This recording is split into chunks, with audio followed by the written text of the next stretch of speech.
When Serena went missing, I looked in all the places she might go, and she wasn't anywhere. Just like a lot of the other girls weren't anywhere. I thought, oh no, when Serena didn't show up at her corner one night, and not the next night, or the next. And then she didn't show up to church Wednesday. She always went to church Wednesday, and told her man Asia it was for free hot dogs, but it was really for church. She told me that secret. Once a man came who smelled so bad, everybody pulled away. But Serena said, "Welcome, you are with friends.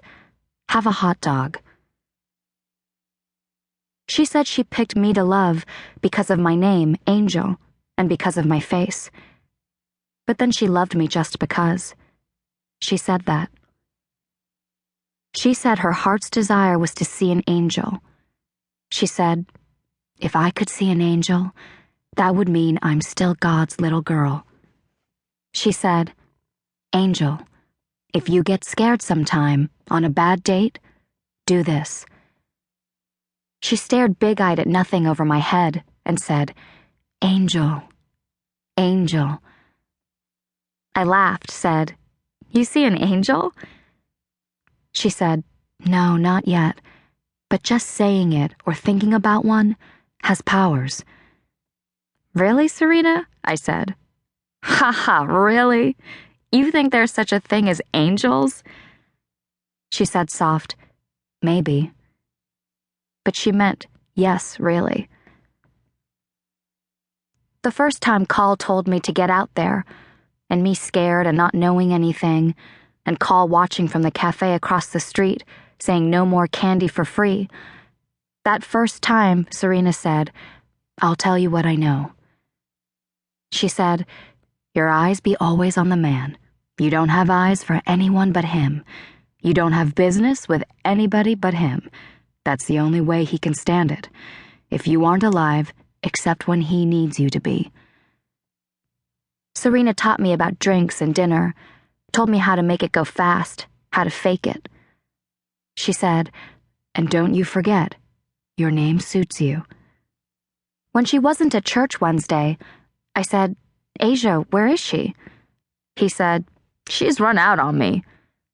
I thought, but did not say, she gave me her running away money to hide under my mattress, and it is still there.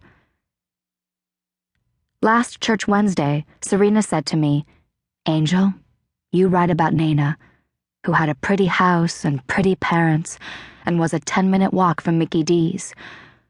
One day, she didn't go home for supper, and then she didn't go home for curfew, and then she didn't go home.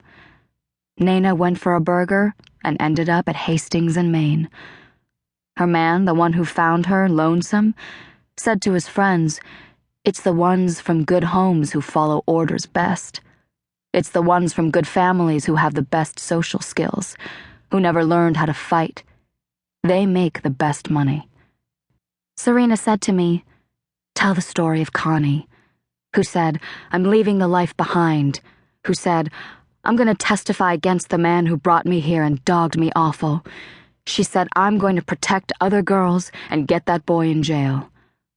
On courtroom day, there he was, wearing a pink tie, and in every seat of the courtroom were his buddies, saying with eyes, if he goes down, so do you.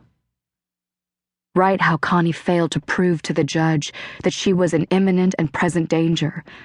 So her man walked away, and Connie got found dead, strangled by a pink tie.